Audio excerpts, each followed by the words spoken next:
Hi, hi. I think I think I absolutely look good in white. I'm a bit tensed. This is second stage of the interview. I'm already in the interview room. You can tell that I am tense by how I am. I keep adjusting. Again, I do a lot of interviews, but I still get tense. This is to tell you that it is normal to get tense. It is normal. Let me grab and open my notepad now.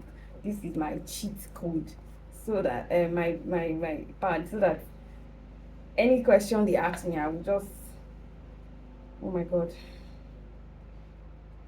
Oof. I'm so tense. Okay, breathe in.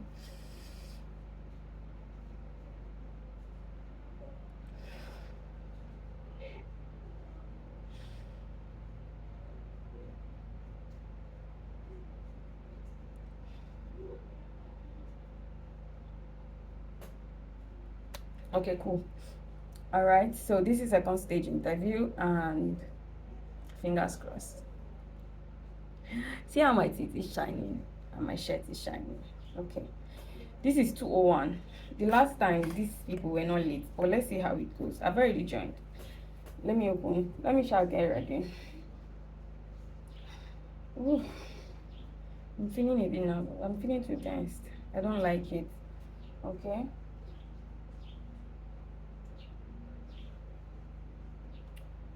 I need to open my pitch. Hi, my name is Catherine Luka. I have it is a pleasure to I'm happy to see that my application has My progressed. job to also follow them. Alright, that's okay. Hi, Catherine. Good afternoon. How's your day going so far? It's going well. Hold on, give me a moment to turn on my camera. That's fine. So the clients will be joining shortly. Okay. Yeah. So you can just prepare for when he joins. That was his EA, and Okay. he had dropped off to just give me a call. So let's just wait for a while. All right, no problem. Okay.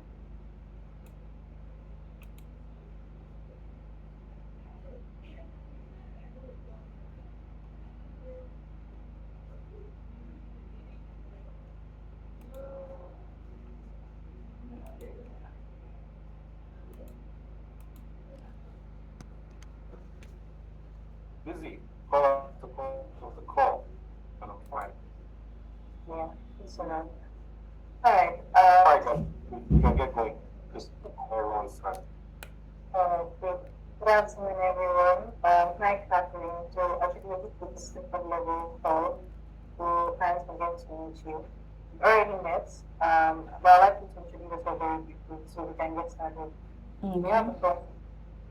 All right, great. Thank you. Hi, good afternoon, everybody. Hi, Mr. And thank you for the opportunity to meet again. And I'm happy to see that my application is progressing. As you already know, my name is Catherine Luka. I am a sales development representative with experience in moving in working with recruitment and service-based businesses to build and generate pipeline. Over the past months, I have worked with companies and businesses to improve sales, and beginning with my previous role at I was responsible for bringing in a lot of deals. I started with closing the highest paying deal the company has ever gotten in my first 3 weeks of resumption. I also proceeded to close on 5 new contracts for the company within my first 3 months of starting in that role. I currently work as a founding SDR where I build sales systems from the ground up. That included a lot of cold email infrastructure, ICP, targeting, and all of that to ensure that I am closing deals and bringing in revenue for the company. I am happy to progress this conversation forward, and I am happy to answer questions that you have. Thank you for sharing, Catherine. I think I'll just give you to questions. Alright, pleasure to meet you, Catherine. Thank you.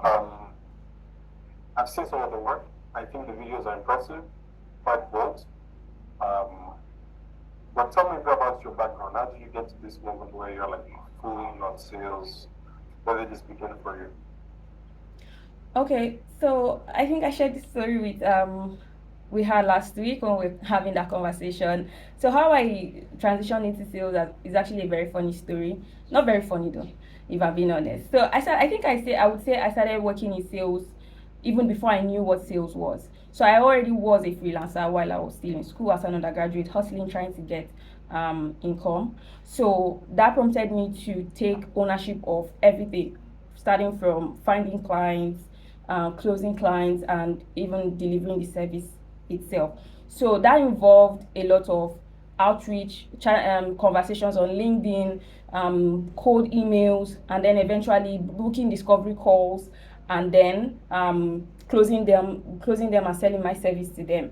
So with time, when I graduated, I found out, oh, this is actually a thing, and I like to do this.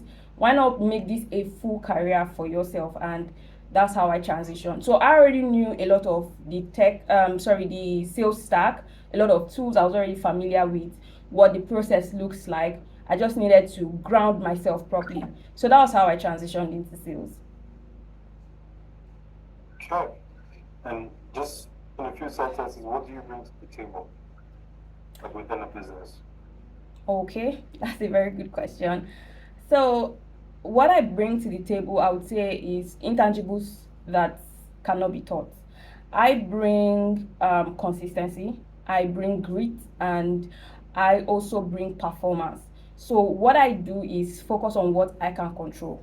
And at the moment, as a salesperson, that's the best thing you can do. What you can control is your input, the time you invest into finding clients, the quality of clients, of leads that you are working with, following up, and ensuring that you are giving volume, because volume is key, but then quality volume is what helps you to win. So that is what I bring to the table. I bring intangibles you can't teach, and a performance that is very good.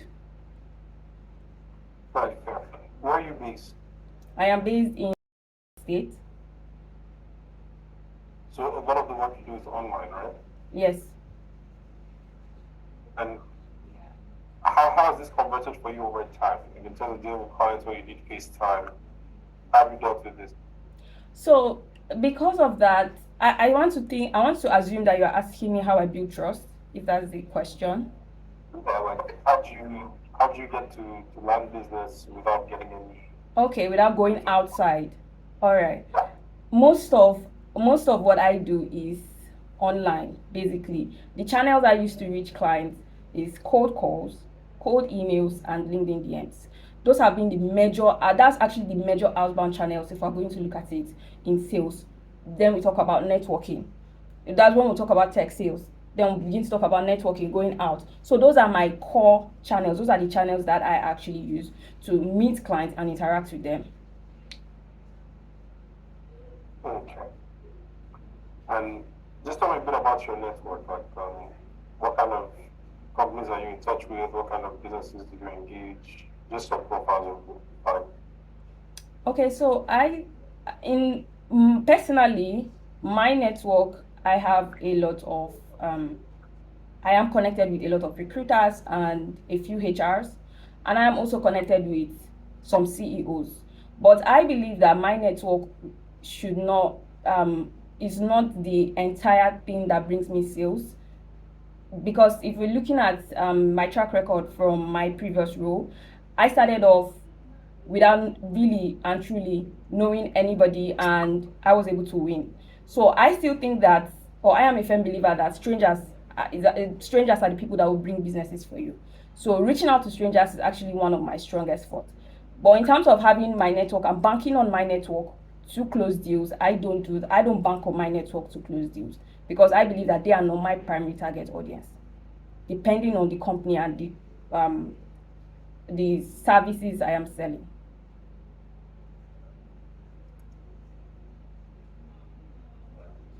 okay. And for services, how do you approach the conversation? So just give me a sense of how you approach. I mean, I guess you have a sense of what we do. So how would you approach that? Okay, so usually I think that sales is about solving problems. You need to identify that there is a gap. And for you to identify that gap, you need to first of all have that conversation, the first conversation with the person to try to lock them in for a meeting. So when that meeting is booked, it is during that meeting you get to uncover a lot of things and get to have that deep conversation and know how to align your services to suit what they need. So in this case now, there would be, I rely heavily on cold calls to for the Nigerian audience. Emails do work, but a lot of cold calls are actually, I would say, the success rate for me from my previous experience would be cold calls over emails. That does not mean that that channel is not being explored. So once I have an initial conversation with a prospect over the phone, I book a meeting, and once that meeting is booked, we have a conversation. And it is during that conversation I would try to ask questions. Now, your job description said something about consultative selling, and in actual sense, that is the, I think that is now the new trend in sales. But if you want to win in sales, you need to be very consultative. Even with my personal clients, you need to ask them questions that make them give you more information and make them communicate their pain.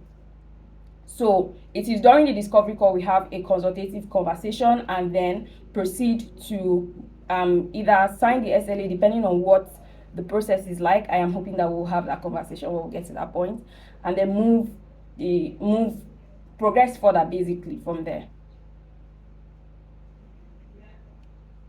Okay. Lara, do you have any questions? No, sir. Okay. All right, Catherine. You can then ask me a question at this point, and then we'll then take a series of questions to close. Let me hear from you.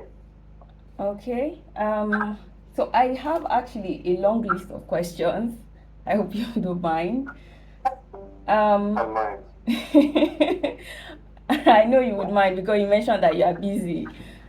Okay. Yeah. So I'll just start off with this first one. What does a typical signed engagement look like for you? What is the process like from your end? I know that this is a new initiative you are trying to launch and trying to get into the market, but I would like to know what the process is like in terms of the engagement. What is it? Is it an SLA? What does it look like? Yeah, so it's an SLA, but essentially we're selling these learning partnerships that often will go for a 90-day period.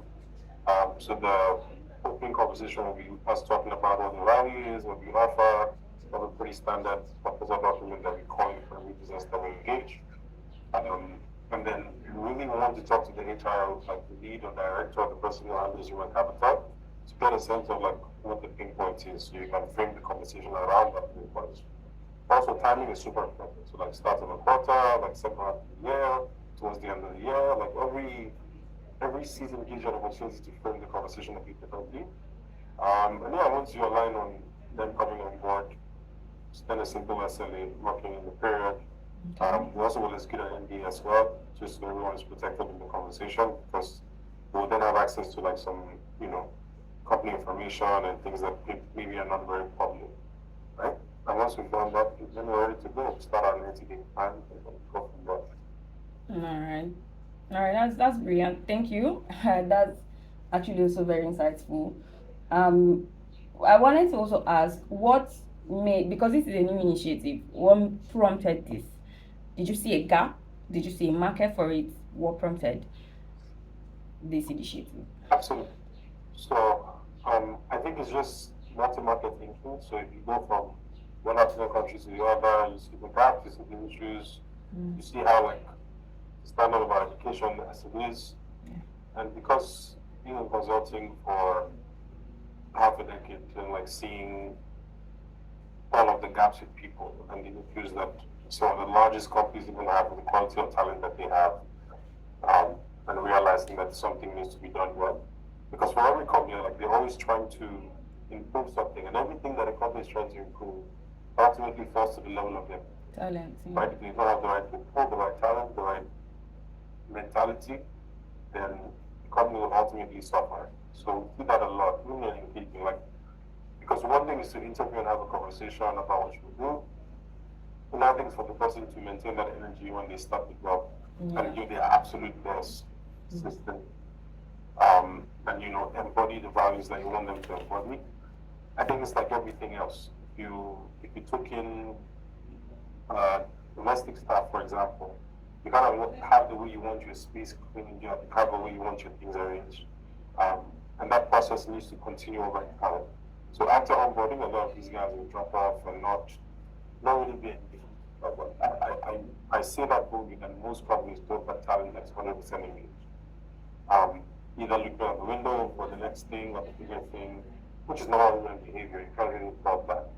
But some people do not know how to look ahead while also giving their best in the moment. A lot of people, especially the generation that we have now, we have event syndrome. Everyone looks to the next big event in their lives, and they're not really in the now, giving their best.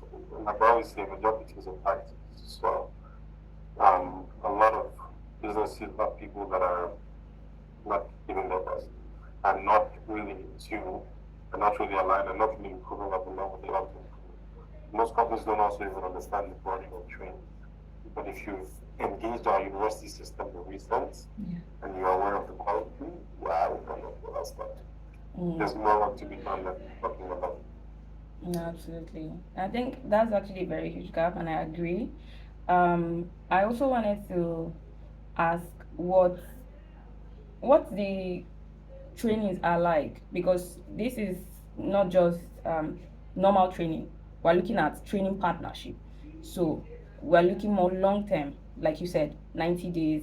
And then, so I wanted to ask what what is available or what you are looking to actually sell in terms of specific courses, or are you catering to a particular segment of the talent, maybe let's say tech only and non-tech? I'll just really like to get into that. So we kind of stay away from the training and make it more learning partnership, because we're not just coming in to do a session, we're trying to improve the people and also have like a very human capital lens while we're doing it. For the actual learning work, our head of learning design is a PhD. So it's almost like school, but it's not school, right? And then it's making sure we can deliver 2 sessions in that time. One from our bouquet of sessions that we already have created, and another from, based on the data that we're seeing and the actual pain points in the business. 90 days will be the minimum engagement time. We can get people signed up for longer. And even from a budget standpoint, the budgets they exist. And most companies do I don't want to say lazy approach of just getting some facilitator, come and teach us one thing. And it's exciting, but it doesn't do anything. And I've been guilty as well. I've gone into some businesses and done sessions, and to the best of my ability, I bought books and left them material behind, but I never asked again what was happening and what that session did. So it's probably just looking at that and seeing the feelings with that and seeing how that can be improved. So I think now is to then go and do this for a longer time, work with the people, understand a lot more, engage the staff, understand what the issues are. I'll give an example. When I worked at Nike has the stock floor and the back office. And those 2 parts of the business were this way.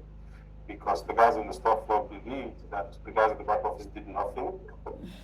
The guys at the back office believed the people at the stock floor only steal. So simple things like that could be addressed, not really like a training or a session. Because whenever they were going to frame sessions for the guys on the stock floor, it was about integrity. It kind of was very suggestive in terms of what they would come present. Right? And it was more about fraud spotting and things of that nature. And not really understanding the pain point of somebody on the stock floor. On the stock floor at Nike, it's 7 days a week. There's no problem there. You get 1 day off. If you have Christmas off, you can't take New Year off. You're peaked throughout the time. Nobody was walking to the store how many pieces before you approach them. People are scored on the target and how they're performing in terms of converting business. So all of those pressures were not understood by the guys in the back office. Because in the back office, all we did was data. What we did was look at numbers and look at landing costs and how we were profitable. So yeah, if you get into a business, more often than not, there's a very big like divide between C-level and everybody else, Yeah. and they're not even thinking the same things. Simple point, like we're at a business, this is where I have an interest 2 weeks ago, and then we asked a simple question. No, this is last year. One simple question, like how's the business performing? And this is to a management team of 8 people in the room. Four said yes, the business is performing well. Four said no, the business is not performing well. Mm. That's a big problem. Yeah. So it means like within the core group, you're not even in a straight line. So Yeah. how can you then go together? So yeah, there's a big need, a big issue, and a lot of times we take different forms, but I think we're kind of building a system to be malleable and resilient. So whatever we see when we look under the hood, we can then know what to recommend and what not. Exactly. Okay. All right. That's brilliant. That's brilliant, and thank you for that very detailed answer. So the my next question is what the commission structure for this role looks like, and since there is a 3 month probation, does the commission apply during the probation period, or how does it work? The first one, I don't remember the top of my head now. I know it's documented and the bar can help me. The second one, yes, it does apply right to me. There's no sleep period for that. Once you sign off, whatever you get the commission right. Right. But with the actual percentage, I don't want to say something off the top where I know we put something down. I know that it was taken out of the final document. Yeah, it does exist. We'll confirm to you. All right, that's okay. So I hope you are not tired of answering my questions already. This should be the last one, so I can get my questions in as well. Okay, all right, sounds good.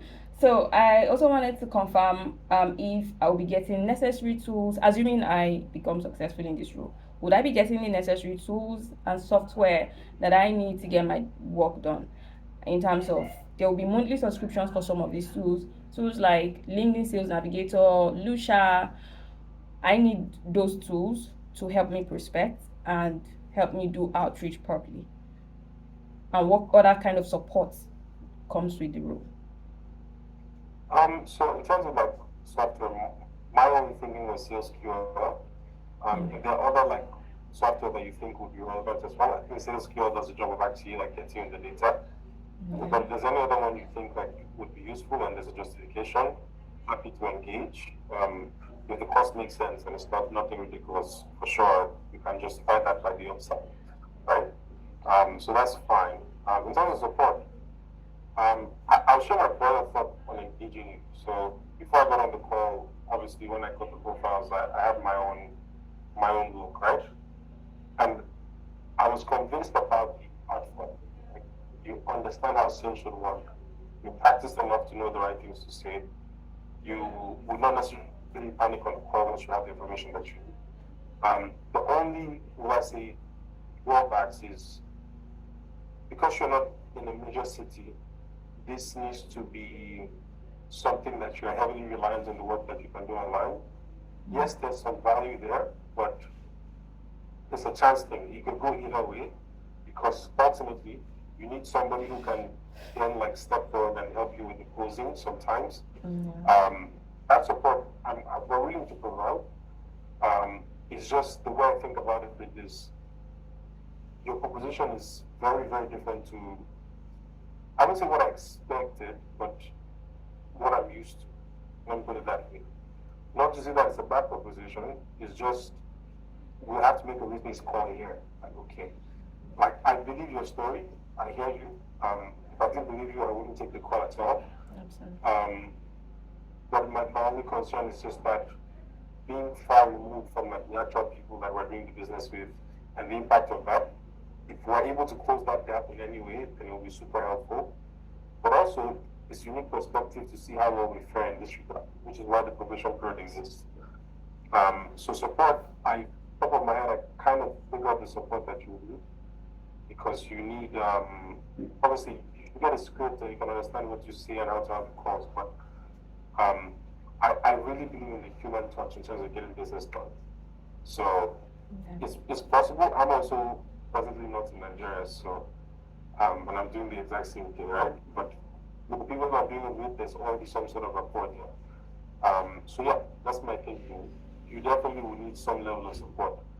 If somebody wants a physical meetup, if somebody wants to get to see the broader team, definitely will be available. Mhm. I'm really big on the data. Like, how many people are reaching out to other people, are coming back, I'm really getting to take a meeting, how I'm moving that forward. And I agree with you on the volume. Like I said, you're big on the theory, and I want to see that in practice. Mhm.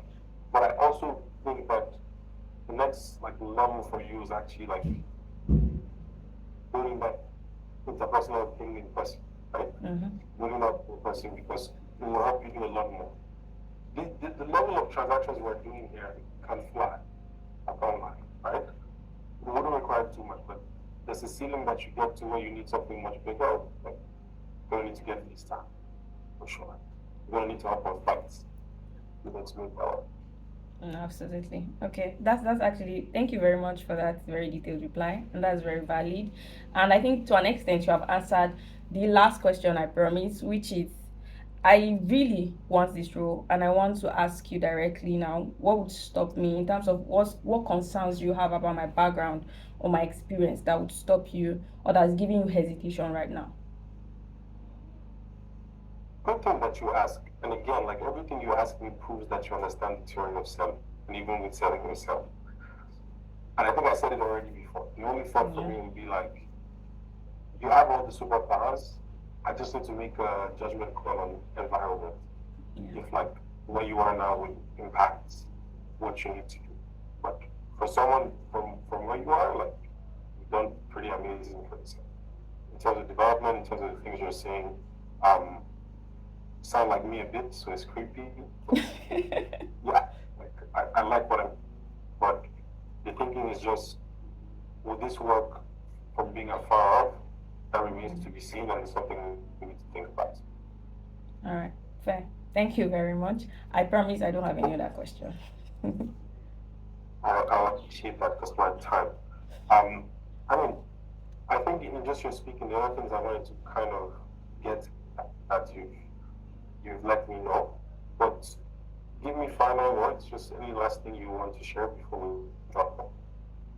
Okay.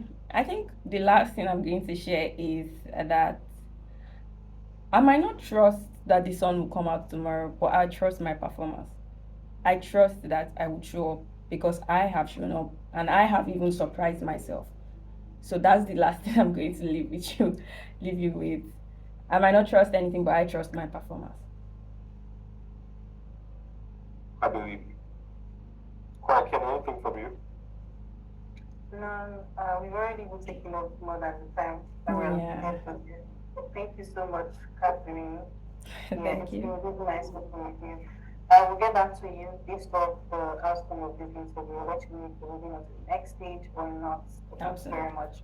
Please enjoy the rest of your day. Hold on, please. A question to you.